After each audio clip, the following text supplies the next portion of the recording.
Bien, mis hermanos, estamos en nuestra clase de Historia de la Iglesia, el curso 1 de Historia de la Iglesia.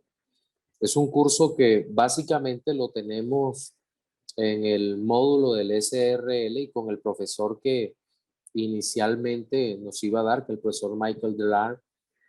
Por esa razón, la dinámica que vamos a tener la explicaremos dentro de un momento, pero quiero presentarles o traer ante ustedes el plan de curso que ya el hermano Jonathan Comas lo estará poniendo para que ustedes lo sigan. Pero permítanme que lastimosamente, si entro a la misma tablet, me bloquea la imagen. Y si la comparto, pues también estoy teniendo problemas con eso. Así que, bien, permítanme ir hoy dando poco a poco el plan de curso. Hablemos un poquito sobre la sinopsis de la asignatura. Previamente quería leer el texto que se encuentra en el libro de los Hechos. Por favor, acompáñenme. Libro de los Hechos, capítulo 1.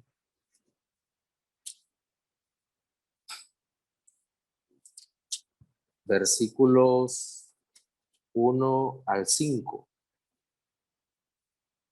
Hechos 1, del 1 al 5 dice: En el primer tratado, oh Teófilo, hablé acerca de todas las cosas que Jesús comenzó a hacer y a enseñar, hasta el día en que fue recibido arriba, después de haber dado mandamientos por el Espíritu Santo a los apóstoles que había escogido, a quienes también, después de haber padecido, se presentó vivo con muchas pruebas indubitables, apareciéndoseles durante 40 días y hablándoles acerca del reino de Dios. Y estando juntos, les mandó que no se fueran de Jerusalén, sino que esperasen la promesa del Padre, la cual les dijo: oísteis de mí. Porque Juan ciertamente bautizó con agua, mas vosotros seréis bautizados con el Espíritu Santo dentro de no muchos días. Muy bien, este texto vamos a regresar sobre él dentro de poco, pero también el texto que se encuentra en Hechos capítulo 2, versículos 41 al 42, dice: así que los que recibieron su palabra fueron bautizados, y se añadieron aquel día como 3,000 personas, y perseveraban en la doctrina de los apóstoles, en la comunión unos con otros, en el partimiento del pan y en las oraciones. Entonces, vamos a ver por qué la importancia de que estudiemos historia de la iglesia. Vamos a ver nuestro plan de curso, la necesidad de estudiar historia de la iglesia, y seguramente vamos a evitar muchísimos dolores de cabeza cuando conocemos el porqué de cada cosa, cuando evitamos la repetición de herejías que en el pasado tomaron importancia dentro del cristianismo, pero que luego fueron rechazadas a la luz de la escritura y de la sensatez que el Espíritu Santo pone en el corazón de la mayoría de los creyentes. Bien, entonces teniendo eso en cuenta, permítanme leer la sinopsis de la asignatura. Y debemos decir que una de las asignaturas pendientes de la iglesia actual es el estudio denodado de la historia de la iglesia antigua. Parece una materia olvidada. Eh, Recuerdo que hace algunos años, ya tal vez más de 20 años, cuando estábamos en el seminario estudiando nuestro primer instituto bíblico, eh, siempre se hablaba de la historia de la iglesia, pero de manera difusa, no integral.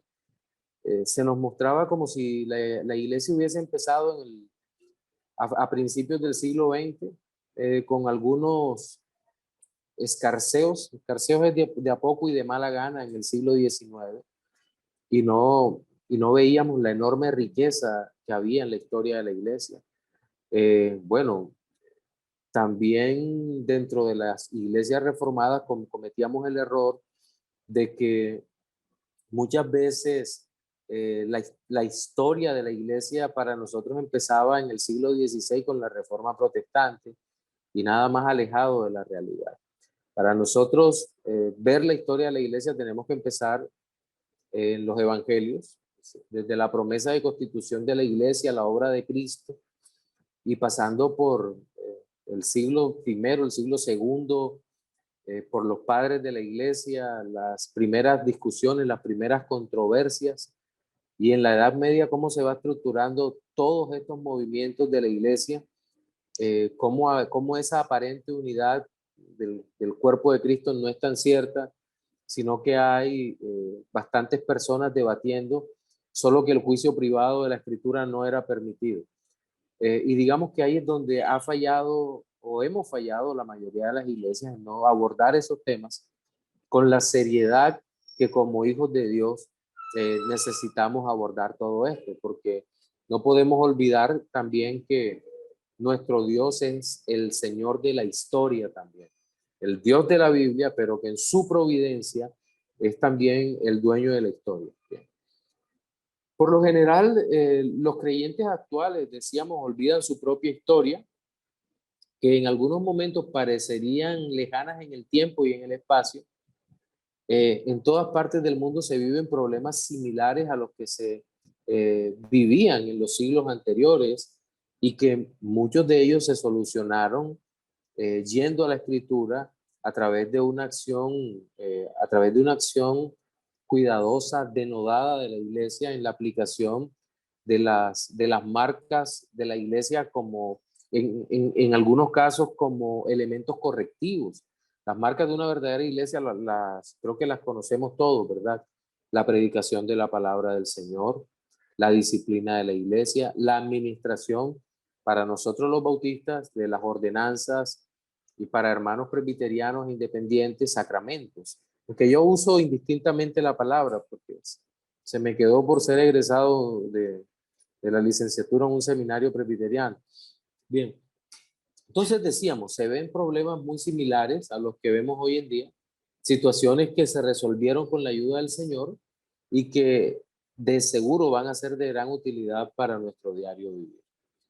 La historia de la iglesia, al igual que la historia universal, tiene una primera fase que nosotros llamamos historia de la iglesia antigua. Otros prefieren iglesia primitiva, lo que no es del todo preciso, porque la iglesia primitiva es solamente un fragmento de la historia que más que todo la encontramos en el libro de los Hechos. Si conocemos bien, y me refiero no solamente a la memorización de los textos del libro de los Hechos, porque a veces creemos que el libro de los Hechos es únicamente un libro histórico. Y sí, digamos que preferiblemente es un libro histórico, pero es un libro que nos muestra el desarrollo de la doctrina dentro de ese periodo inicial de la iglesia primitiva. Muchas doctrinas de gran importancia que si bien no están formuladas como preposiciones, tenemos que ser honestos y decir que se encuentran entre líneas cuando nosotros las podemos leer. Por ejemplo, el tema de los dones espirituales como base, como, como principio o como fundamento, se encuentra en 4 textos básicos del libro de los Hechos, es decir, Hechos capítulo 2, capítulo 8, capítulo 10 y capítulo 19. Y digamos que ahí lo tenemos que entender como un principio normativo a todo, o por lo menos la gran mayoría de la doctrina relacionada con los dones espirituales, pero también con el gobierno de la iglesia, con la constitución, la plantación de iglesias, con qué era el ministerio apostólico, qué eran los ministerios pastorales y diaconales, en esos prototipos de iglesia primitiva, todo eso nosotros lo alcanzamos a ver, pero luego esa iglesia se extiende o se empieza a extender a lo largo y ancho de todo el Mediterráneo, las costas del Mediterráneo, no solo las costas europeas del Mediterráneo, sino hacia el África. Y nosotros vamos a ver con toda claridad cómo el impacto del cristianismo en todos estos lugares Y no solo en esta época del libro de los Hechos, que se está cerrando antes del 64 de la era cristiana, sino que vamos a ver una expansión que seguramente llega hasta la época de Constantino, que es donde nosotros queremos o quisiéramos llegar en este tiempo, en esta asignatura. Ahora bien, no podemos limitarnos a esos primeros años del libro de los Hechos, tampoco idealizarlo, lo repito por enésima vez a los que han sido mis estudiantes o los hermanos que hemos compartido, no podemos idealizar el tiempo de la iglesia, de la iglesia del libro de los Hechos. La iglesia primitiva no era una iglesia perfecta. Si fuese así, no tuviésemos las cartas escritas por Pablo y por los apóstoles.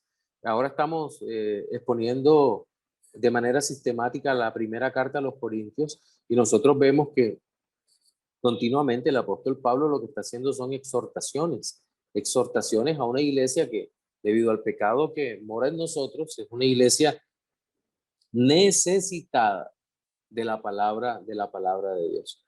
Entonces, hay que incluir por lo menos hasta Constantino, algunos otros dicen hasta la caída del Imperio Romano en el 476. Bien, son dos eventos importantes y distanciados, pero en la medida que va pasando el tiempo, veremos hasta dónde el Señor nos permite llegar, porque las horas que tenemos para dar esta asignatura son limitadas. ¿Hay alguna pregunta o inquietud hasta ahora en esta sinopsis?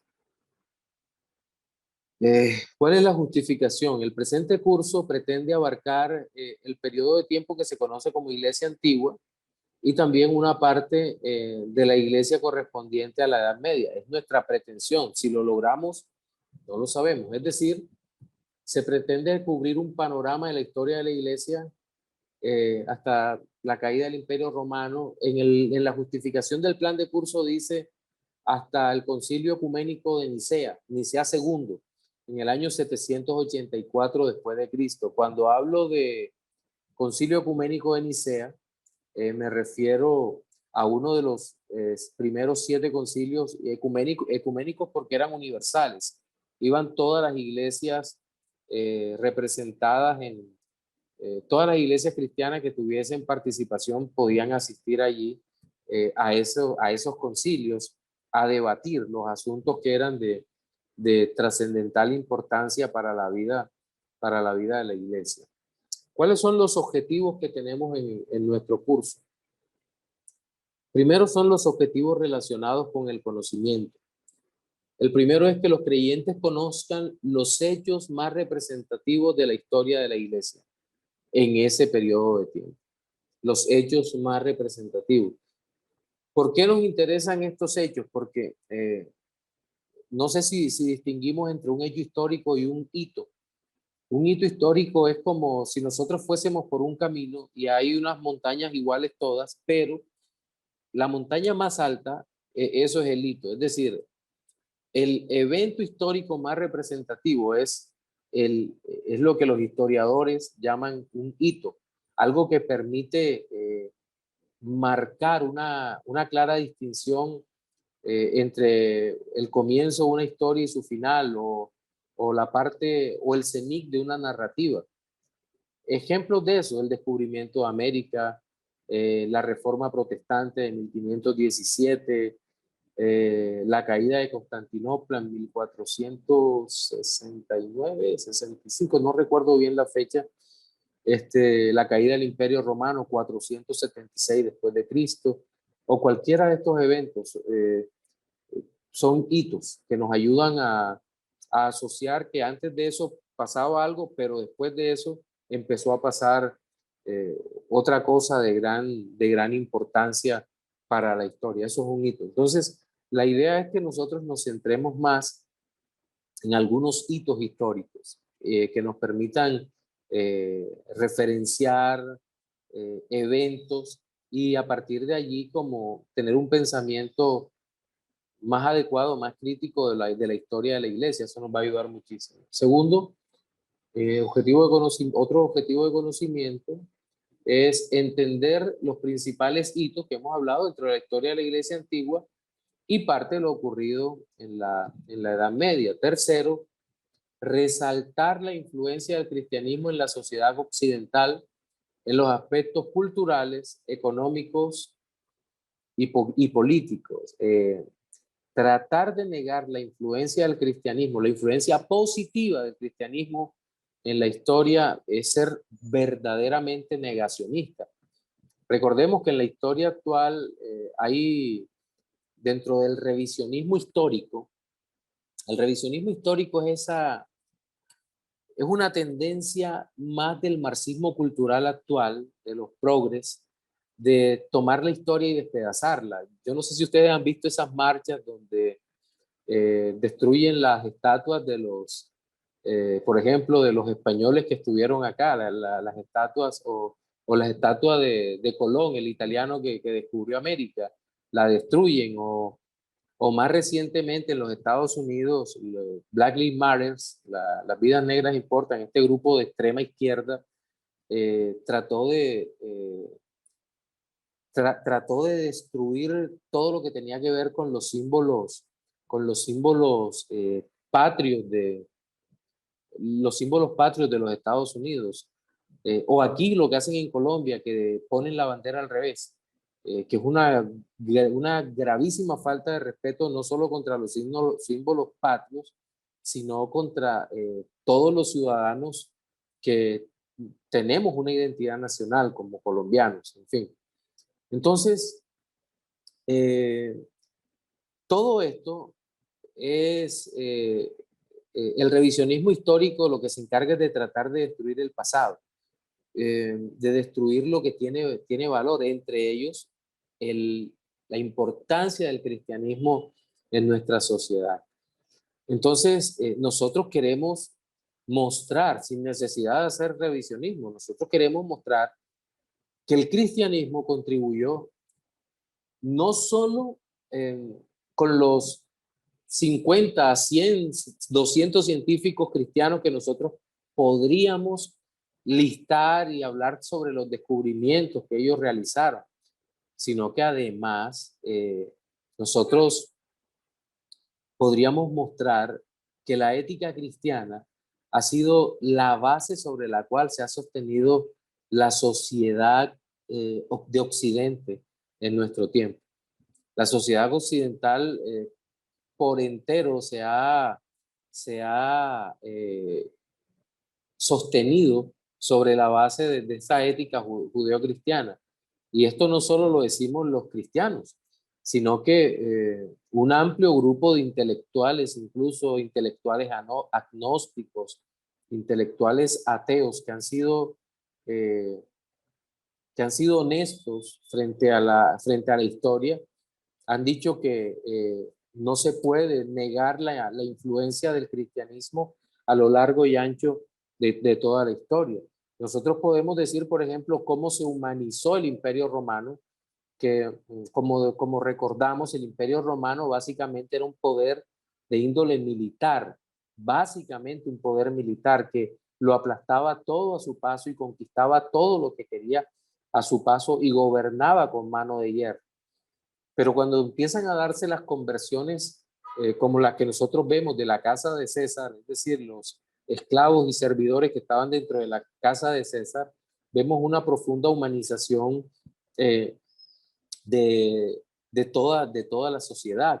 Hay una profunda preocupación por el bienestar de los niños y demás. O cuando los misioneros llegaron a un país como la India, que en ese momento de la historia era muy atrasado, Guillermo Carey y tantos otros, nosotros alcanzamos a dimensionar que la obra que hicieron los creyentes en aquel lugar, fundando hospitales, escuelas, eliminando aquella práctica en donde una vez muerto el esposo, a la viuda la quemaban juntamente con el esposo.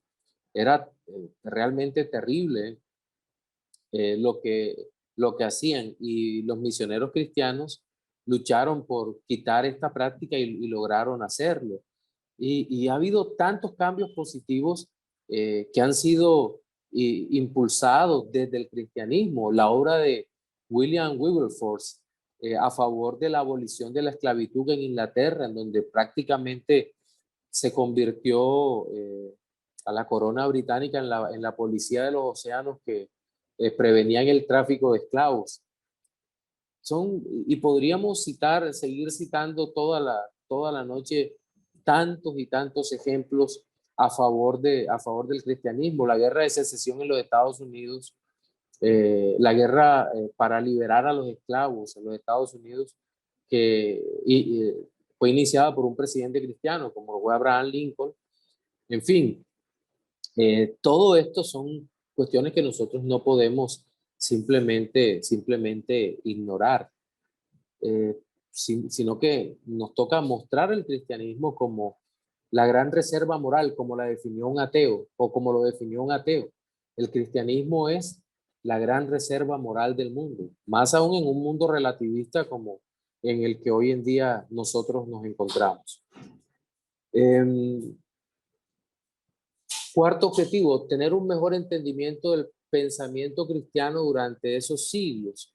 A veces pensamos, y creo que es un problema de casi todos, que los hombres de la antigüedad eran tontos, o que los hombres de la antigüedad eran menos hábiles para pensar que nosotros. Y yo creo que es todo lo contrario.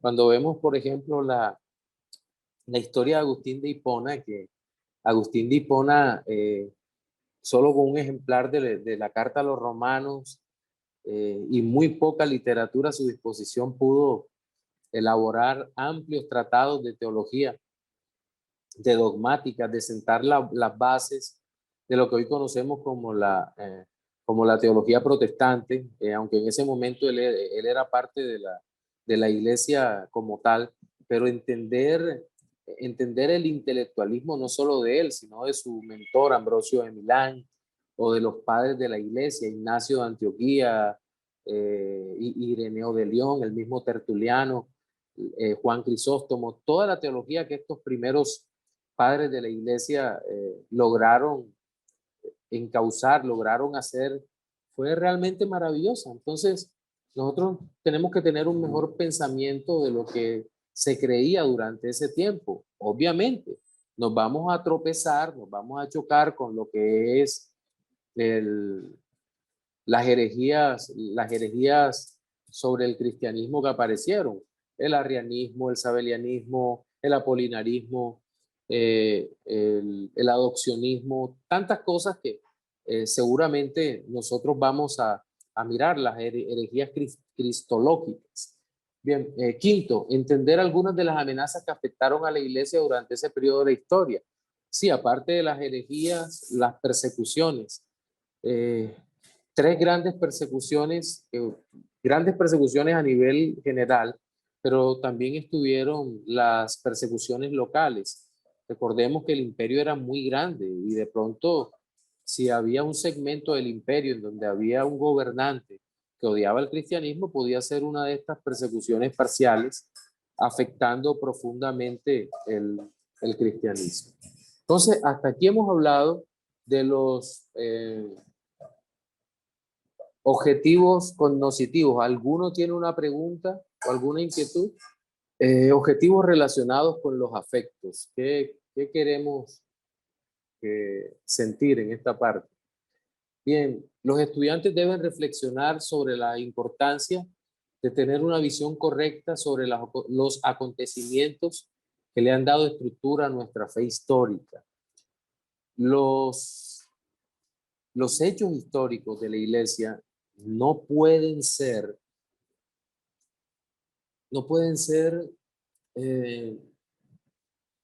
simplemente observados sin un análisis. Recordemos algo de la escritura y espero que esto lo anote.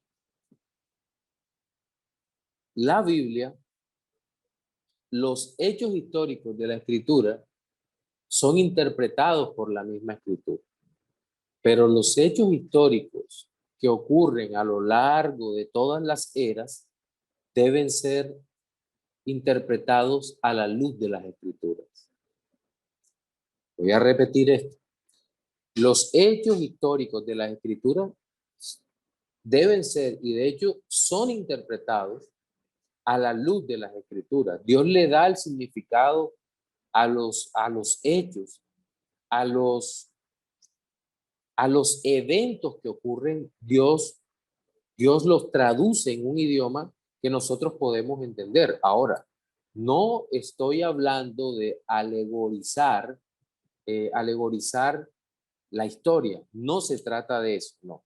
Sino que, por ejemplo, ¿cuál es el significado para la historia de la redención, de la encarnación de Cristo, de su vida perfecta, de su muerte en la cruz, de su resurrección de entre los muertos, de su ascensión a los cielos? ¿Cuál es el significado de todo esto? ¿Cómo, cómo se traduce eso en una palabra para la historia y para la teología? Pues nosotros simplemente le llamamos evangelio. Y con todo lo que eso desarrolla o todo lo que eso se desarrolla para nuestras vidas. El evangelio de Cristo es eso, como aparece en 1 Corintios 1, 1 Corintios 15, del 1 como hasta el 8 más o menos, donde se empieza a abordar el tema de la resurrección de los muertos, pero previamente se habla de la obra de Cristo. Entonces, nosotros no podemos simplemente observar los hechos que ocurren sin darle una interpretación a la luz de las Escrituras, pero sin realizar alegorías, sino interpretando los hechos a la luz de la providencia. Y eso es lo que quiero que nosotros entendamos en esta hora, mis hermanos, y que nos centremos en observar esa realidad a la luz de la Escritura. No necesitamos ser genios para eso. Necesitamos estar atentos y suplicar al Señor que nos dé discernimiento. Los hechos en la historia deben ser también interpretados a la luz de la palabra de Dios, a la luz, por qué la iglesia es lo que es, cómo Dios construyó su iglesia. ¿Se acuerdan de aquella promesa del Señor? Edificaré mi iglesia y las puertas del Hades no prevalecerán contra ella. Segundo, adquirir la capacidad de evaluar el progreso de la doctrina cristiana dentro de la historia de la iglesia, principalmente en ese periodo. ¿Alguno recuerda cómo se llama el estudio del avance de la doctrina en la historia? ¿Quién dijo yo? ¿Quién levantó la mano? ¿Cómo se llaman usualmente? Se llama dogmática. Hoy en día le llamamos teología histórica también, pero el nombre que más usamos es dogmática, aún hoy. Bien, entonces hay que evaluar el progreso de la doctrina cristiana. ¿Cómo? Con un poco de dogmática en esta clase de historia. Ya llegará su momento cuando estudiemos el progreso del dogma o estudiemos dogmática y eso nos permita ver cómo ha venido evolucionando la historia. La interpretación de la Biblia es una sola, pero la teología avanza, es decir, encontramos mejores formas de presentar la verdad del Señor. El Señor nos va iluminando en nuestras épocas. Entiendo que no es fácil, por ejemplo, leer las instituciones, no es fácil, pero seguramente sí es más fácil cuando a través de autores actuales nos presentan el pensamiento filtrado, aunque reconozco el peligro de eso, de no leer directamente a los autores cristianos, pero discernir, entender, evaluar. Tercero, que los creyentes consideren la importancia de la providencia y soberanía de Dios actuando en la historia de su iglesia para su gloria. Parece ser que muchas veces olvidamos el hecho ciertísimo de que Dios tiene cuidado de su iglesia y que la iglesia es del Señor y que la iglesia no puede desaparecer o que la iglesia no puede ser destruida porque simplemente a alguien se le ocurra perseguir la iglesia. No, la iglesia no puede ser destruida porque el Señor mismo prometió que las puertas del Hades no prevalecerán contra la iglesia y que Él estaría con nosotros todos los días hasta el fin del mundo. Entonces, si el Dios Todopoderoso hizo esa promesa es real. Y la iglesia no puede ser simplemente destruida. Cuarto, incentivar a la piedad genuina a través del ejemplo de dedicación, valor, sufrimiento y entrega de los hombres más piadosos de la historia. Hay algo que no podemos negar, y es que el ejemplo enseña. El ejemplo de hombres muy, pero muy piadosos. Yo recuerdo hace años leyendo una nota sobre los padres de la iglesia. Entonces ya llegaba al siglo cuarto. Y Ambrosio de Milán, Ambrosio había sido escogido como obispo de Milán. Y cuenta la historia de que una serie de refugiados, una cantidad de refugiados llegaron para meterse en el templo donde Ambrosio era pastor. Y estuvieron allí y escaseó la comida.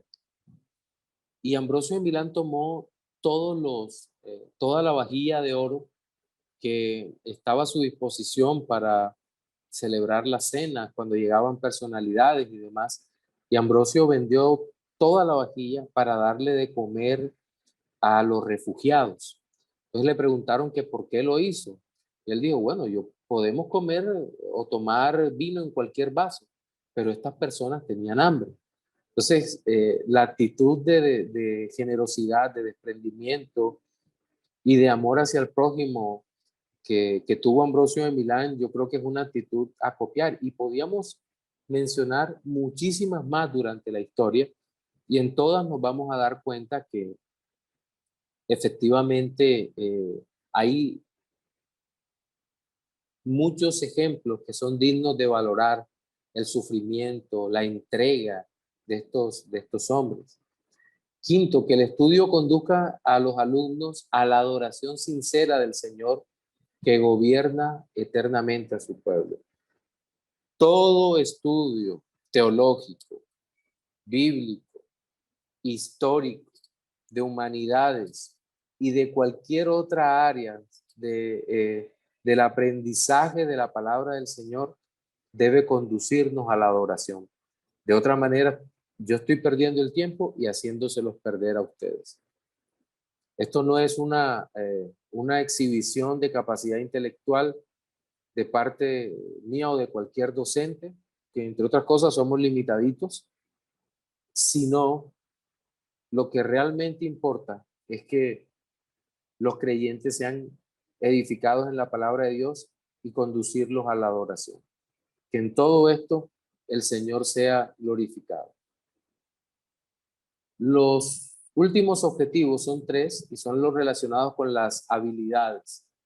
Primero, desarrollar la capacidad de reflexión. Habíamos hablado un poco de esto sobre el sentimiento.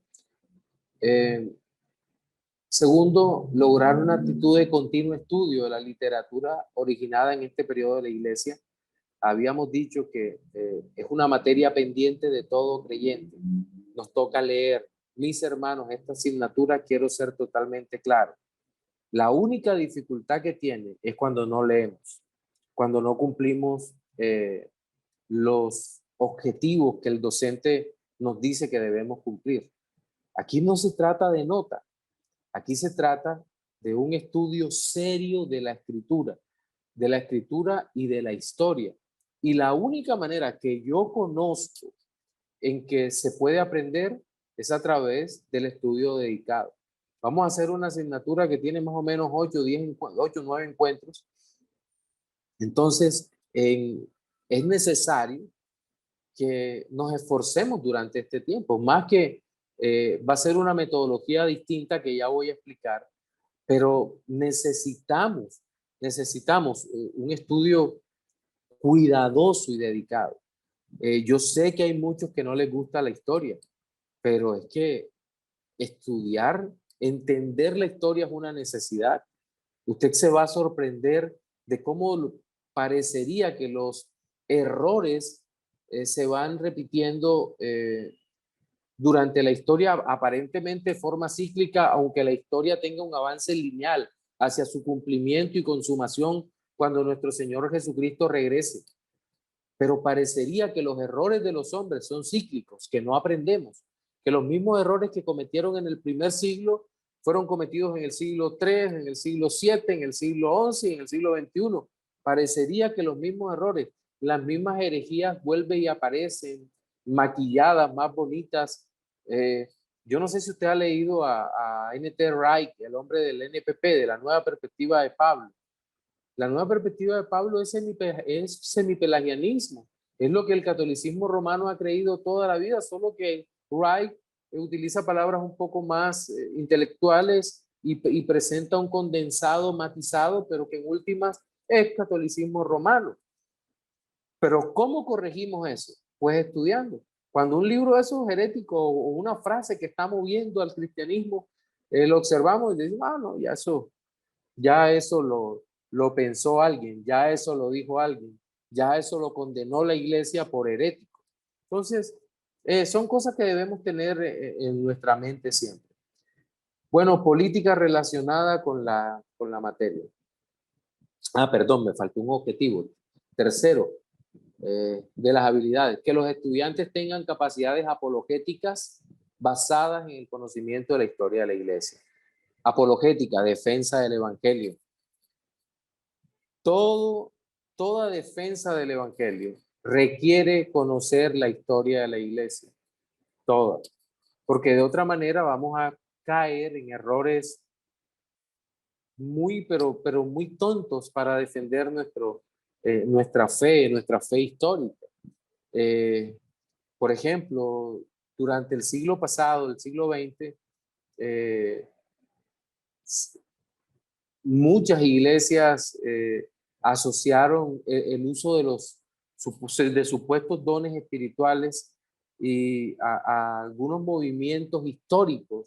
Y cuando empezamos a revisar esos movimientos históricos nos dimos cuenta que eran movimientos de teología herética. Entonces, pero cuando uno ya los conoce y dice, ah, no, pero fue que esos movimientos ya existieron, ya se dieron, ya fueron condenados. En fin, no hay razón para creer en eso. O cuando se ha atacado la fe desde algún nuevo movimiento que se levanta, nosotros decimos, no, pero es que eso ya existía. Por ejemplo, cuando hace años se levantó el falso profeta José Luis de Jesús Miranda en la secta esta Creciendo en Gracia, resulta que en esa secta nosotros empezamos a ver las mismas manifestaciones del antinomianismo que se había levantado en Colosas, en Éfeso, que están allí en la escritura y simplemente dijimos, no, pero si eso ya fue condenado, ¿cuál es el problema? Eso es basura. Y cuando lo vimos, señalamos y nos dimos cuenta inmediatamente los problemas que había con eso. Entonces, nosotros, si conocemos la historia, no vamos a tener problemas con todas estas sectas que quieren aparecer. ¿Preguntas hasta acá? ¿Comentarios con relación a los objetivos que vamos a hablar de la política de la asistencia a clases?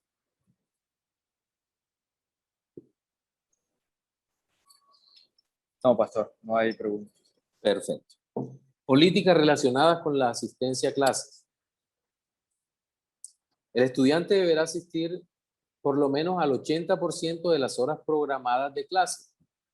Solo se aceptan incapacidades médicas o justificadas. Una persona que trabaje, que haga turnos, siempre y cuando reponga su tiempo, vea los videos, en fin.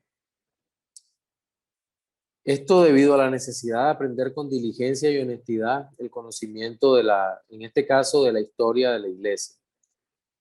¿Cómo estamos parcelada la materia? Asistencia y participación en clase, 10%. Trabajo y ensayo, 40%. Examen final, 30%. Evaluación de contenidos, 20%, para un total de 100%. ¿Cuál es la metodología que vamos a emplear? En el plan de curso ustedes van a encontrar que dice, los estudiantes deberán leer por anticipado las lecturas asignadas. En el plan de curso están las lecturas. El docente impartirá la clase para expandir lo que el estudiante ha leído. El profesor profundizará en aquellos temas que son fundamentales para el conocimiento general del estudiante. Bien, yo voy a estar con ustedes mañana Mañana sábado a las 4, si Dios quiere, me voy a sentar con ustedes. Pero ¿qué vamos a revisar mañana? Bien, mañana ustedes van a ver, Jonathan le va a enviar un video. El primer video es de un historiador, justamente se llama Jonathan Phillips. Entiéndalo, es un historiador, no es creyente, es un historiador. Solamente que el video es muy bueno sobre la historia del cristianismo y abarca en una hora lo que nosotros vamos a dar en clase. Es un resumen muy bien hecho. Y el contenido, las imágenes, los lugares de las iglesias están muy bien presentados. Tiene errores graves en la aproximación hacia el Apocalipsis. Consulta con algunos teólogos liberales que no ayudan para nada en la interpretación bíblica. Pero en cuanto a historia, quiero que lo entienda, en cuanto a historia, el contenido del video es muy bueno. Entonces, ¿qué vamos a hacer? Vamos a anotar los puntos históricos importantes y vamos a compartirlos acá. Acá dice que participación es 10%. Eso dice el plan de curso, pero no vamos a trabajar con 10%. Porque este curso de historia tiene que ser muy participativo. Les acepto hoy la presentación del plan de curso que no haya preguntas, pero ustedes la próxima clase van a venir con esas notas tomadas. Van a ver ese video que Jonathan les va a mandar y les va a mandar 24 videos más, que es con el profesor Michael Delar, que es el que era encargado de esta materia. Ya ese curso está montado en el SRL, en nuestro seminario, y lo que ustedes van a hacer es que van a ver el primer video del profesor Delar, el primer video. Y en ese primer video, es decir, tenemos dos videos, el video de Jonathan Phillips y el video del profesor Michael Delar, la primera clase. ¿Y qué vamos a mirar? Vamos a tomar las anotaciones de los puntos más importantes de la primera clase del profesor Delar. Vamos a compartirla acá. Acá hay otras lecturas, pero como les decía, este curso es un intensivo, es comprimido. Entonces, mañana sábado a las 4 vamos a evaluar esos dos videos. Hay unas lecturas adicionales que ya les voy a dar el material para que ustedes lo puedan bajar. Jonathan, creo que podemos darles un link para que puedan mirar, así sea por PDF, algunas de las obras de historia que estamos recomendando. Pero eso no, mañana no van a leer nada, o si quieren pueden ir adelantando. Sino que el lunes vamos a evaluar nuevamente dos videos más y vamos a leer. Y nuevamente vamos a traer nuestras inquietudes acá. Esa es la idea que, que estamos hablando. Jonathan, háblanos, mi hermano. Qué me estás escribiendo El hermano Jonathan Aguilar pregunta que si todo lo que usted está diciendo también será para Cartagena. Claro que sí. Sí, sí, Jonathan, claro que sí. También es para Cartagena, claro que sí. Los que quieren certificar este curso, que es un curso de tanto para licenciatura, para los que están trabajando maestría, pues obviamente sí, es un curso demandante sobre todo por el poco tiempo que tenemos. El lunes vamos a evaluar, como les dije, dos videos más y las primeras lecturas que están en sus planes de curso. Es decir, ustedes ven el contenido y miran en el plan de curso lo que toca la primera clase, lo que toca la segunda clase, y vamos a mirar entonces los contenidos y vamos a trabajar sobre los contenidos en cada una de las clases, lunes. Luego el jueves, viernes y el sábado. Es la fecha que vamos a trabajar. Vamos a trabajar este sábado que viene, mañana, lunes, jueves, viernes y sábado. Es decir, y vamos a ir avanzando muchísimo en esta asignatura. Ya Jonathan les dará las fechas de entrega de los trabajos, ensayos y demás. Bien, ¿cuáles son los contenidos? Pastor, ¿Sí? disculpe, para darle una información a los estudiantes. Por ahí por el chat les acabo de compartir el enlace para que los que no hagan parte aún del grupo de WhatsApp del seminario pueden ingresar por medio de ese enlace. Ok, gracias, Jonathan. Se los acabo de compartir por el chat de aquí de Zoom. Ok, bájenlo entonces, mis hermanos, para que puedan hacer parte de este curso. Bien. Ok, ya hemos hablado de la metodología.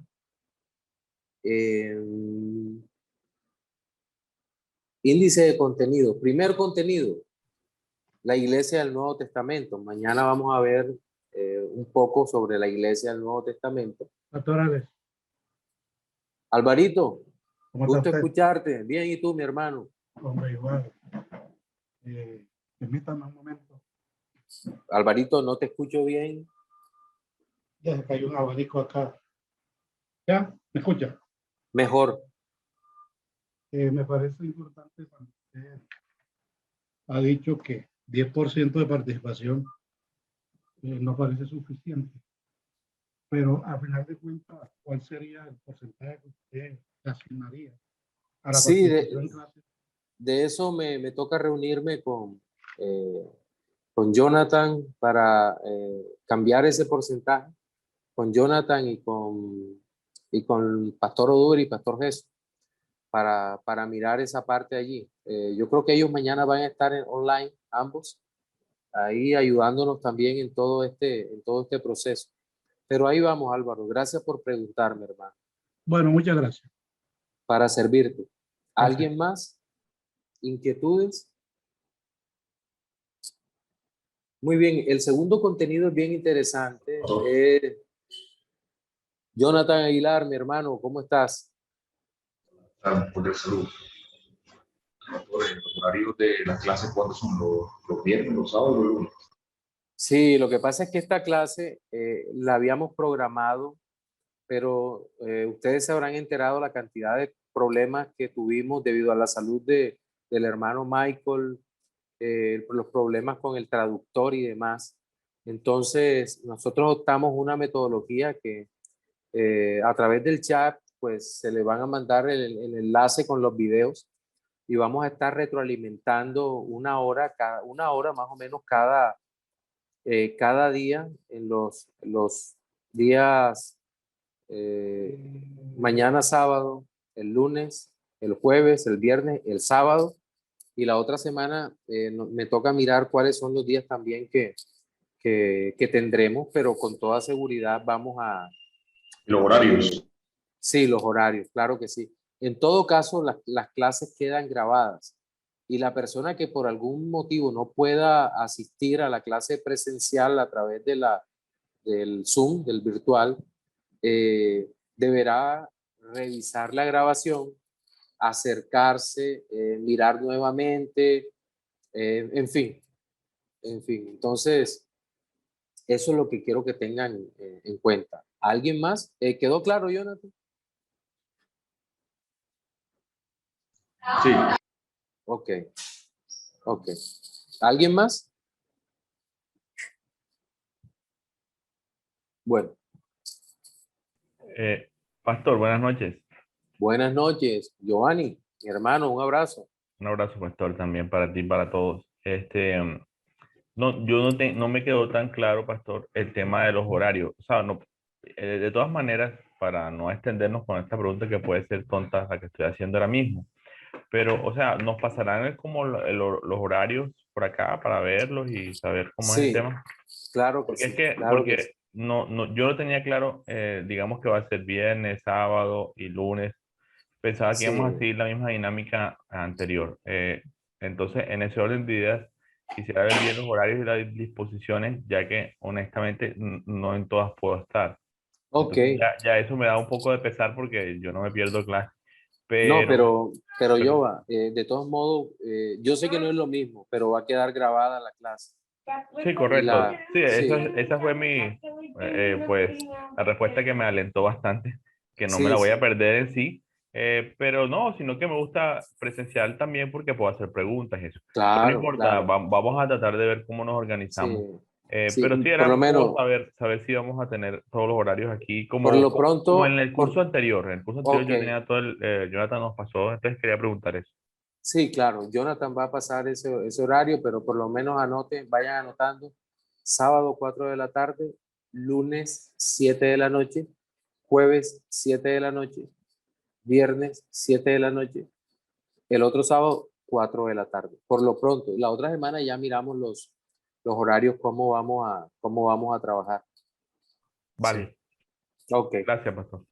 con gusto yo. Bueno, el segundo contenido son las persecuciones al cristianismo y la vida de la iglesia hasta el año 313. Persecuciones, el cristianismo y vida de la iglesia hasta el año 313. Es bien importante esta parte y ahí vamos a revisar, le diremos cuáles son los videos que van a mirar allí. El tercer contenido son los padres de la iglesia 1 y 2. No vamos a ahondar en una patrística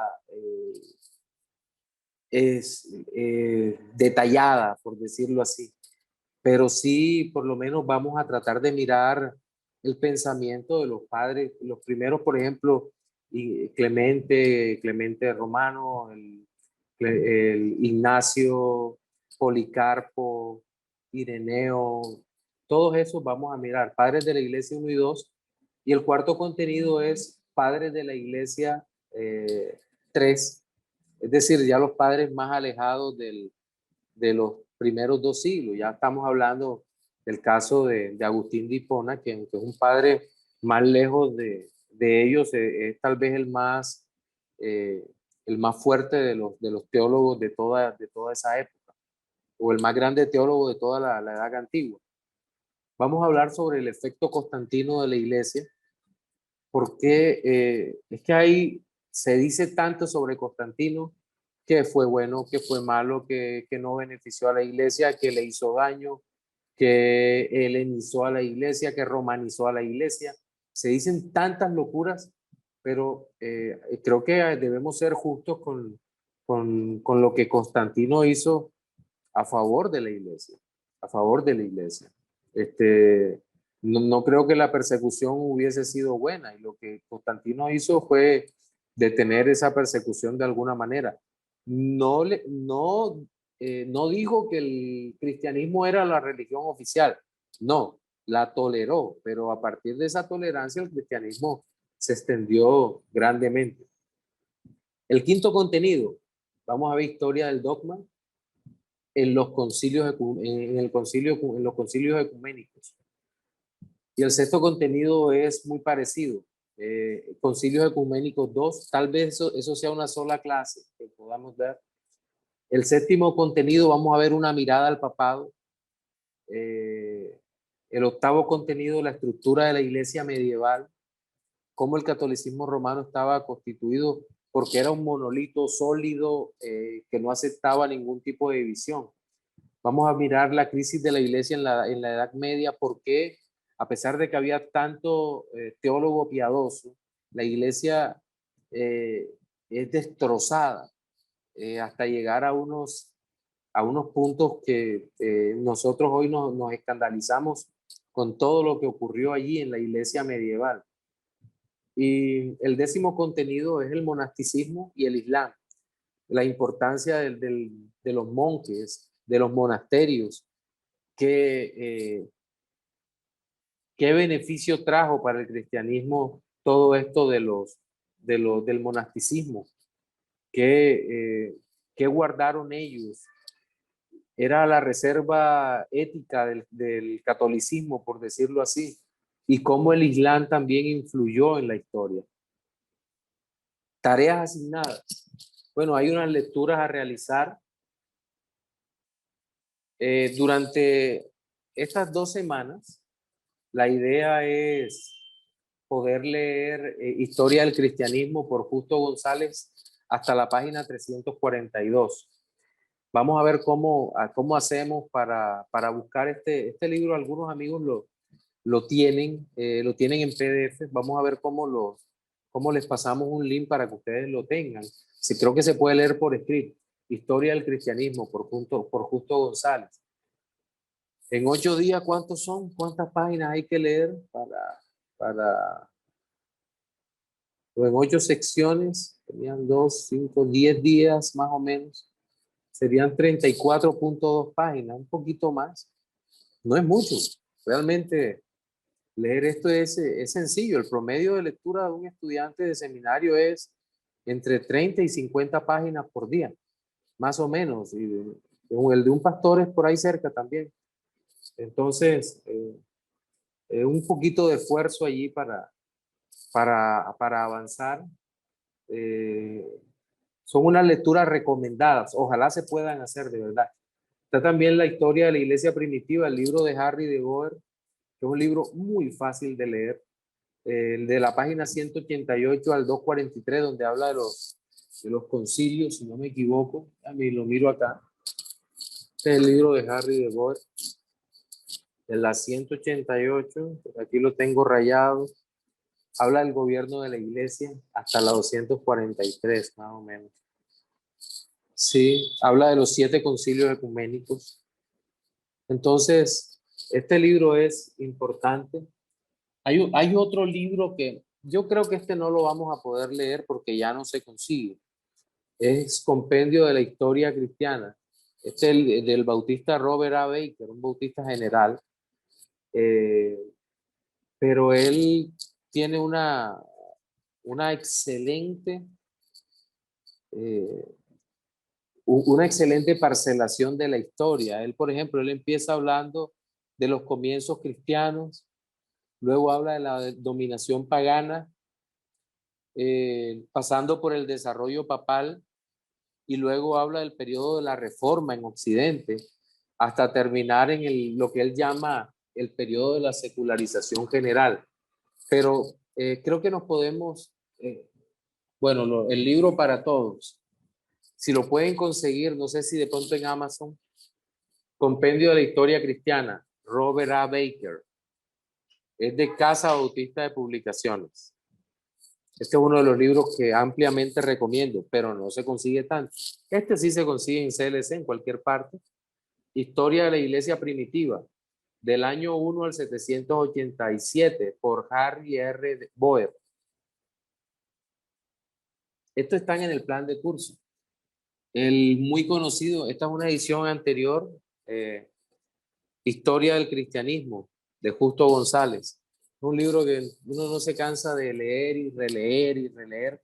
Y también otros libros que están en PDF, Historia de la Iglesia, por Eusebio.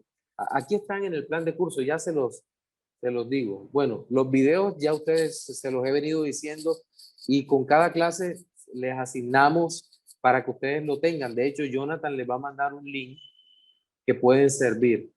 ¿Cuáles son los ensayos propuestos? Usted debe escoger un ensayo, un título de ensayo y enviárselo a Jonathan. Es decir, voy a trabajar en este ensayo. Hay 7 que proponemos acá. Usted va a escoger uno. Está en el plan de curso. ¿Cuáles son? Los primeros padres de la iglesia. Un tema interesante, muy bonito. Los mártires de la iglesia antigua. La doctrina de los concilios ecuménicos.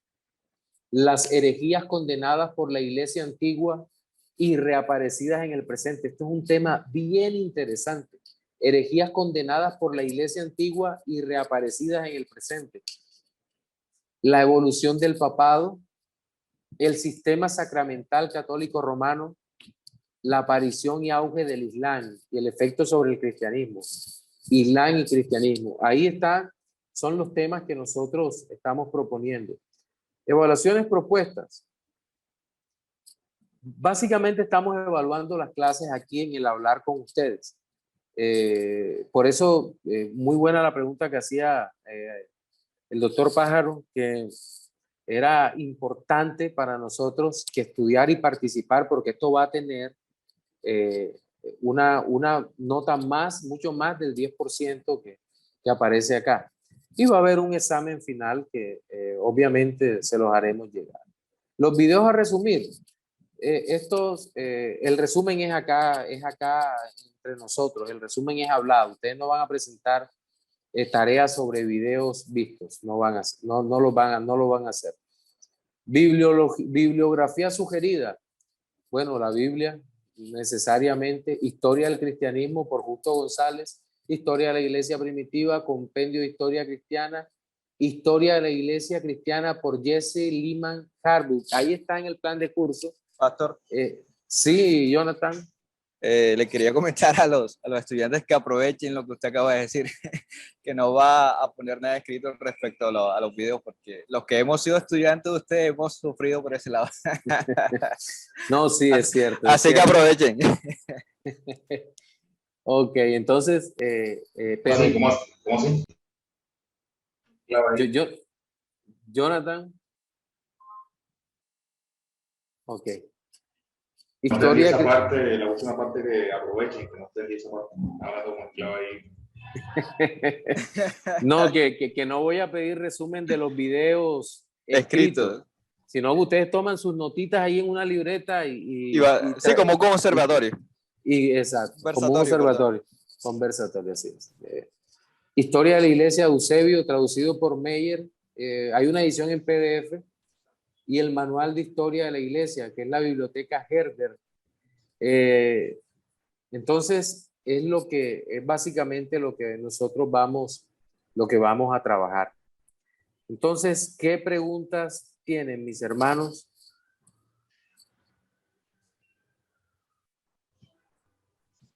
Bueno, parece que no hay preguntas. No hay. No hay preguntas. Bueno, aquí tenemos, pero... Yo tengo una, pastor, perdón. Yo.